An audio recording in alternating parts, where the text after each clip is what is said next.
सोते हुए चंद्रयान-3 के विक्रम लैंडर और प्रज्ञान रोवर ने कर दिखाया एक और कमाल। इस कारनामे को देख अमेरिका को भी विश्वास नहीं हो रहा है।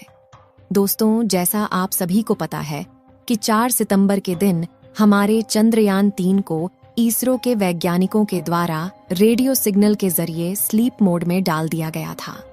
इस प्रक्रिया में पहले चंद्रयान-3 के विक्रम लैंडर को स्लीप मोड में किया गया था। उसके कुछ घंटे के बाद प्रज्ञान रोवर को भी स्लीप मोड में डाल दिया गया था। साथ ही प्रज्ञान रोवर और विक्रम लैंडर की पोजीशन को ऐसे किया गया था कि जैसे ही 22 सितंबर को चांद पर सूरज निकले तो सीधा उसके सोलर पैनल पर सूरज की रोशनी पड़े, जिससे कि वह दोबारा जाग सके और अपनी मिशन को दोबारा से पूरा कर सके। लेकिन फिर भी सोते हुए चंद्रयान-3 ने एक ऐसा कमाल कर दिखाया है जिसे देख दुनिया भर के वैज्ञानिक तंग रह गए हैं और उन्हें चंद्रयान-3 के कारनामों पर यकीन नहीं हो रहा है। चंद्रयान-3 ने ऐसा कौन सा कारनामा किया है, इसे जानने के लिए वीडियो के अंत तक अवश्य बने रहे। इसरो के वैज्ञानिकों ने विक्रम लैंडर को स्लीप मोड में डालने से पहले एक और कमाल कर दिखाया था, जिसमें चंद्रयान-3 के विक्रम लैंडर के चारों थ्रस्टर्स यानी इंजन को चालू करके इसे 30 से 40 सेंटीमीटर ऊपर की तरफ उठाया जाता है और उसके बाद इसके स्थान को चेंज करके इसे दूसरी जगह पर लैंड कराया जाता है। आपको जानकारी के लिए बता दें कि चंद्रयान-3 के लैंडर को दोबारा से उड़ने के लिए नहीं बनाया गया था। इसका मकसद केवल एक बार चांद की सतह पर सॉफ्ट लैंडिंग करना था, उसके बाद वहां पर जानकारियां जुटाकर और साथ ही प्रज्ञान रोवर की जानकारी को धरती तक सफलतापूर्वक पहुंचाना था। दोस्तों, यह भारत के लिए एक ऐतिहासिक जीत थी, क्योंकि ऐसा इतिहास में किसी भी देश ने नहीं किया था। जबकि हमारे भारत देश के होनहार वैज्ञानिकों ने चंद्रयान के लैंडर को कुछ मीटर की ऊंचाई पर ऊपर की ओर उड़ाया और फिर उसके जगह को चेंज करके दूसरी जगह पर उसकी लैंडिंग सफलतापूर्वक कराई गई। आपको बता दें कि हमारे चंद्रयान के प्रज्ञान रोवर ने चांद की धरती पर ऑक्सीजन को भी खोज लिया है। चांद की धरती पर ऑक्सीजन का पाया जाना किसी खजाने से कम नहीं है, क्योंकि आपको पता ही होगा कि मानव जीवन के लिए ऑक्सीजन कितना ज्यादा उपयोगी है। हालांकि चंद्रयान-3 चांद पर हाइड्रोजन की खोज नहीं कर पाया, जबकि इसके साथ साथ और भी कई सारे तत्वों की खोज किया है, जिनमें sulphur, aluminium, calcium, iron, chromium, manganese और सिलिकॉन शामिल हैं। दोस्तों, चंद्रयान ने चांद पर पहली बार सल्फर की खोज किया है। इससे पहले किसी भी देश ने चांद की धरती पर सल्फर की खोज नहीं की थी। चांद पर सल्फर का पाया जाना भी काफी ज्यादा महत्वपूर्ण है, क्योंकि इसे भविष्य में मंगल मिशन के लिए ईंधन के रूप में इस्तेमाल किया जा सकेगा। लेकिन इसी बीच अमेरिका देश को यकीन नहीं हो रहा था कि भारत ने चांद पर चंद्रयान को भेजा है या फिर केवल एक मनगढ़ंत कहानी है। अमेरिका के वैज्ञानिकों में होड़ मची हुई थी कि शायद भारत ने कोई चंद्रयान मिशन भेजा ही नहीं है।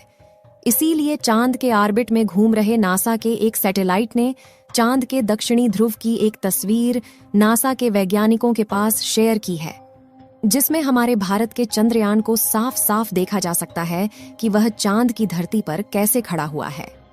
हालांकि यह तस्वीर जब ली गई थी तब हमारा चंद्रयान 3 सो चुका था और उस समय चांद के दक्षिणी ध्रुव पर रात हो चुकी थी। आपको हॉलो के अंदर जो पॉइंट दिख रहा है वह हमारा विक्रम लैंडर ही है, जिसे साफ साफ देखा जा सकता है। इस तस्वीर को देख अमेरिका के वैज्ञानिकों को विश्वास हुआ कि वास्तव में चंद्रयान की लैंडिंग दक्षिणी ध्रुव पर सफलतापूर्वक की गई है। जैसा कि आपको मालूम होगा कि हमारे चंद्रयान-3 के साथ ऑर्बिटर को नहीं भेजा गया था, क्योंकि चांद की कक्षा में चंद्रयान-2 का ऑर्बिटर पहले से ही घूम रहा था और वैज्ञानिकों ने चांद की कक्षा में घूम रहे चंद्रयान-2 के ऑर्बिटर को ही इस्तेमाल करके चंद्रयान-3 के डाटा को साझा किया था। इसी बीच चंद्रयान-2 के ऑर्बिटर ने सोते हुए प्रज्ञान रोवर और विक्रम लैंडर की एक तस्वीर ली है, जिसमें विक्रम लैंडर और प्रज्ञान रोवर साफ साफ नजर आ रहे हैं। यह बात भी दुनिया भर के वैज्ञानिकों को हैरान कर रही है कि आखिर जो मिशन साल 2019 में फेल हो गया था, उस मिशन के ऑर्बिटर ने चंद्रयान-3 के साथ कैसे संपर्क बनाए हुए हैं।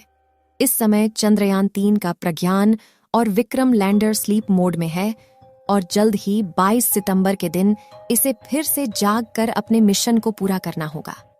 जैसा कि आपको मालूम होगा कि चंद्रयान के प्रज्ञान रोवर का चांद पर हाइड्रोजन की खोज करना बाकी है, लेकिन वैज्ञानिकों का कहना है कि वह प्रज्ञान रोवर और विक्रम लैंडर का चांद पर पुनः जागना नामुमकिन सा लग रहा है, क्योंकि इस समय चांद का तापमान लगभग -250 डिग्री सेल्सियस तक पहुंच चुका है और ऐसे में चंद्रयान-3 के उपकरण सही सलामत रहे ऐसा हो सकता है।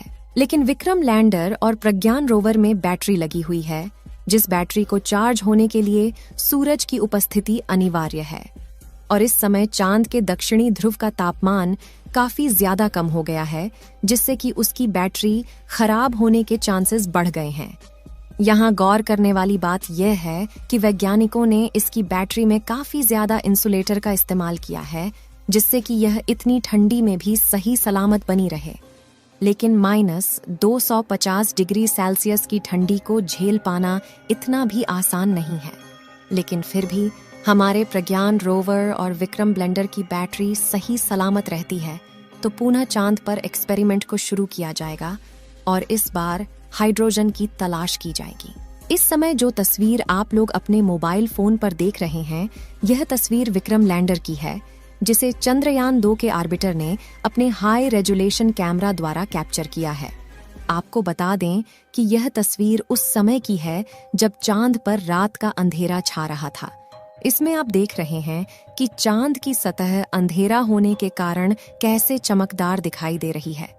जिस समय चंद्रयान का प्रज्ञान रोवर अपने एक्सपेरिमेंट को कर रहा था, तो उस समय चांद का तापमान 20 से 35 डिग्री सेल्सियस के बीच था।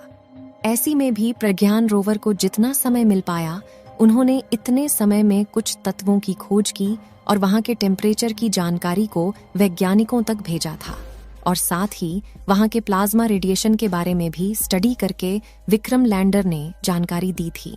अब चांद के दक्षिणी ध्रुव पर 22 सितंबर के दिन सूरज उगेगा और सूरज की पहली किरण पड़ने के बाद प्रज्ञान रोवर और विक्रम लैंडर जाग उठेगा।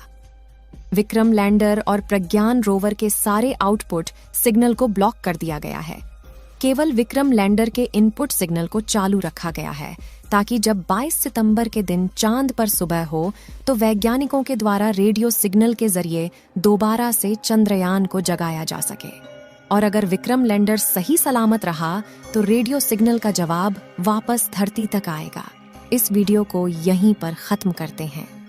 आप सभी लोग चंद्रयान-3 के दोबारा से जागने की दुआएं कमेंट में करते रहे ताकि हाइड्रोजन की खोज की जा सके। इस वीडियो को एक लाइक जरूर करें और अपने मित्रों तक इस वीडियो को शेयर करें ताकि उन्हें भी जानकारी मिल सके। और अपने भरोसेमंद चैनल को सब्सक्राइब जरूर करें और बेल आइकन को ऑल पर सिलेक्ट करना बिल्कुल ना भूलें। मिलते हैं किसी और नॉलेजेबल वीडियो के साथ। वीडियो को अंत तक देखने के लिए धन्यवाद।